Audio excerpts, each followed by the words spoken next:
ମଦଟା କୋଉଠୁ ପିଇଲ? କୋଉ ଜାଗାରେ? ଜାଗୁଳି ପଡ଼ା। କୋଉଠୁ? ନଟିଆ। ଜାଗୁଳି ପଡ଼ା। ନଟିଆ ଘରେ। ତା ଜାଗୁଳି ପଡ଼ା କଣ ନଟିଆ ଘରେ ମଦ ମିଳୁଛି? ଆଜ୍ଞା। ସେ କଣ ବେପାର କରନ୍ତି? ହଁ ବେପାର ଆସ୍କା ପଟି। ହଁ ସେ ଦିଅନ୍ତି 60 ଟଙ୍କା ନାଖରେ ଦିଅନ୍ତି। ଓହୋ, ଅନ୍ୟ ଜାଗାରେ କେତେ ପଇସା?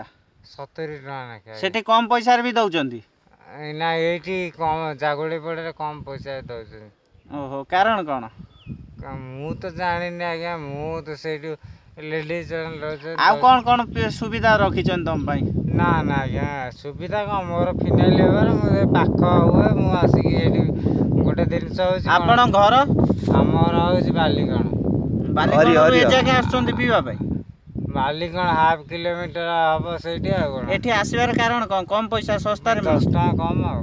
ଓହୋ, ଜାଗୁଳି ପଡ଼ା ଆମକୁ ବି ମିଳିବ ସେ ଜାଗାରେ? ଆଜ୍ଞା, ଆମେ ଗଲେ ବି ଆମକୁ ମିଳିବ? ମୁଁ ଆଉ କହିପାରିବିନି। କଣ ନାଁଟା ତାଙ୍କର କହିଲେ? ନଟିଆ। ନଟିଆ। ଆଉ ସେ ନଟିଆ ତା ସ୍ତ୍ରୀ, ମୁଁ ଯେତେବେଳେ ଗଲି ମତେ ତ ପୁରା ଖୋଲା ସବୁବେଳ ପାଇଁ? ହଁ ହଁ। ଓ, ତାଙ୍କ ସ୍ତ୍ରୀ ବି ବେପାର କରୁଛନ୍ତି? ସ୍ତ୍ରୀ ପ୍ରାୟ ଟାଇମ୍ ମତେ ସେ ଲେଡିଜ ଦଉଛନ୍ତି। ଓହୋ, ତାଙ୍କ ଭଲ ନାହିଁ କଣ? ମୁଁ ଆଉ କହିପାରିବି। ଓହୋ, ହେଲା, ମୁଁ ଆଉ କେମିତି, ତାଙ୍କ ଲେଡ଼ିଜ୍ ସିଏ ଯେଉଁ ତାଙ୍କ ସ୍ତ୍ରୀ, ସିଏ ମୋତେ ପ୍ରାୟ ଟାଇମ୍ ନିଏ।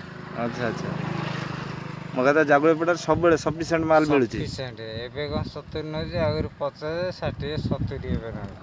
ଆଚ୍ଛା, ମୁଁ ପୁରା ପିଇବାର ସେଠି ବସିକି ପୁରା ସୁବିଧା ଅଛି ପିଇବାର? କ'ଣ ଟିକେ ଆମେ ଆଇଲେ ଗୋଟେ ଧାଡ଼ିକିନି ଆଇଲେ ଚାଲିଲେ, କ'ଣ ଆଉ ବସିକି ସୁବିଧା। ସେଇଟା କୋଉ ଥାନାରେ ଯାଉଛି ସେଇଟା? କୋଉଟା? ସେ ଯୋଉ ନଟିଆ ଘର ଯୋଉ। ଆଚ୍ଛା ଶୁଣନ୍ତୁ, ମୋ କଥା ଟିକେ ଶୁଣନ୍ତୁ। ଏ ଯୋଉ ମଦ ପିଇଲେ ସେଇଟା କୋଉ ଗାଁ କହିଲେ? ଜାଗୁଳିପଡ଼ା। ଜାଗୁଳିପଡ଼ା, ସେଇଟା କୋଉ ଥାନାରେ ଯାଉଛି? ଜାଗୁଳିପଡ଼ା ଆପଣ ଡେରାବିଶ ଥାନା? ଆଜ୍ଞା। ଆଉ ସେଠି ସେ ଜାଗାରେ ମଦ କ'ଣ ଶସ୍ତା ବହୁତ? ହଁ। କେତେ ଟଙ୍କା? କେତେ ଟଙ୍କା ଶସ୍ତା ଆପଣଙ୍କର? ଆମର ସିଆଡ଼େ ମିଳୁଛି କେତେ 60 ଟଙ୍କା, ଇଏ ନେଉଛି 70 ଟଙ୍କା, 10 ଟଙ୍କା କମ୍। ଆଉ କ'ଣ? ଇଏ 60 ଟଙ୍କା ଦେଉଛି, ଅନ୍ୟ ଆଡ଼େ 70 ଟଙ୍କା? ହଁ। ଓହୋ, ଆଉ ସେଠି ସବୁ ପ୍ରକାର ସୁବିଧା କରାଯାଇଛି ପିଇବା ପାଇଁ? ସେଠି କ'ଣ ପୋଲିସ ଜାଣିଛନ୍ତି ମଦ ବିକ୍ରି ମୁଁ ହଉଛି? ଆଉ ସେ କଥା ନାଇଁ, ପୋଲିସ ଜାଣିଛନ୍ତି ନା ନାଇଁ? ହଁ, ପୋଲିସ ଜାଣିଥିବେ। ଆଉ କ'ଣ? ଆଉ କିଛି ତାଙ୍କୁ ବନ୍ଦ କରୁନାହାନ୍ତି? କେମିତି ଇଏ କରିବେ? ତମେ ନିହାତି ଦିନକୁ କେଇଥର ପିଉଛ? ଆମେ କାହିଁକି ଇଏ ହୋଇଯିବୁ, ଏଇଠି ପଡ଼ୁଛି ଇଏ ସିଏ। ମୋ କଥା ଟିକେ ଶୁଣନ୍ତୁ। ଓପନ ହେଉଛି ଡାଇରେକ୍ଟ, ପୋଲିସ ଚିହ୍ନା ନଥିଲେ କାହିଁକି ସିଏ ମଦ ବିକୁ? ତମେ ଗୋଟେ ଭାଇ, ସିଏ ଶୁଣ ଟିକେ ବଡ଼ ପାଟିକୁ, ବଡ଼ ପାଟି। ଆଜ୍ଞା। ହଁ, ମଦ ଡାଇରେକ୍ଟ ଯିଏ ସେଠିକି ନଥିବ, ସିଏ କାହିଁ ମଦ ଡାଇରେକ୍ଟ ଓପନ, ତାଙ୍କର ଘର କାମ ଚାଲିଛି, ମୁଁ ଏଠି ମଦ କାହିଁ କ'ଣ ପୋଲିସ କ'ଣ ସାଙ୍ଗରେ ସେ ପୁରା? ହଁ, ପୋଲିସ ଟୋଟାଲ। ତମେ ଦେଖିଛ ସେଠି ପୋଲିସ ପଇସା ପତ୍ର ନେବାକୁ ଆସିଲା ବେଳେ?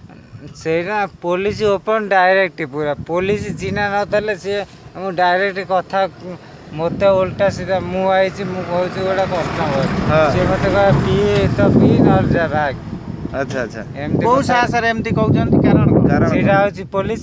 ହଁ ହଁ, ସେଇଆ ଠିକ କଥା, ଠିକ କଥା। ତମେ ନିହାତି କଥା ଶୁଣ ଶୁଣ ଭାଇ, ଦିନକୁ ତମେ କେତେ ଥର ପିଉଛ ସେଠୁ? କେତେ ଦିନକୁ ହେଲେ 3ରୁ 4 ଥର। 3ରୁ 4 ଥର? ତମେ ଆସୁଛ, ଆଉ କିଏ ଆସୁଛନ୍ତି? ଅନେକ ଲୋକ ଆସୁଛନ୍ତି ନା ତମେ ଏକା ନା ଅନେକ ଲୋକ? ନା ନା, ସେଟା ଖାଲି କ'ଣ ଆସ୍କା ଫଟି ଯୋଉ ଆମର ଦେଶୀ ମାଲ ନା ଅନ୍ୟ? ନାଇଁ ଅନ୍ୟ ଆପଣ ପିଉଛନ୍ତି ଆସ୍କା ଫଟି, କିନ୍ତୁ ଅଲଗା ଇଂଲିଶ ମାଲ ବି ବିକ୍ରି ହଉଛି? ନାଲି ଇଂଲିଶ ବିକ୍ରି ହଉଛି? ନମ୍ବର ନେଇବି ବିୟର ଫିୟର। ମୁଁ ଯୋଉଟା ମୁଁ ତ ଦିନକୁ ପିଇଲି 4ଟା, ସେ 40 ଟଙ୍କା ମୋ ପାଖରୁ ମାଇଲେ। ମୋ କଥା ଟିକେ ଶୁଣ। ଆଚ୍ଛା, ହେଲା, ମୁଁ କ'ଣ ଦିନକୁ 4ଟା କି 3ଟା ମାଇଲି, ଧର 30 ଟଙ୍କା ତମ। ମୁଁ ଦିନକୁ 3ଟା 30 ଟଙ୍କା। ତାହେଲେ ତମେ କ'ଣ କହିବ? ଶୁଣ ଏ ଭିଡ଼ିଓ, ଶୁଣ ଭାଇ, ଏ ଭିଡ଼ିଓଟା ମୁଁ କରୁଛି ହେଲା। ତମେ କ'ଣ କହିବ ଏ ଭିଡ଼ିଓରେ? କ'ଣ କହିବ? ସେ ମଦ ସେଠି ବିକିଲେ ତମକୁ ସୁବିଧା ହେଉଛି ନା ଅସୁବିଧା ହେଉଛି? ତୁମେ ପିଇକି ପାଖରେ ପାଇକି ତମକୁ ସୁବିଧା ହଉଛି ନା ଅସୁବିଧା ହଉଛି? ସେଇ କଥାଟା ଖାଲି କହିବ, ଆମେ ଜାଣିବାକୁ ଚାହୁଁଛୁ।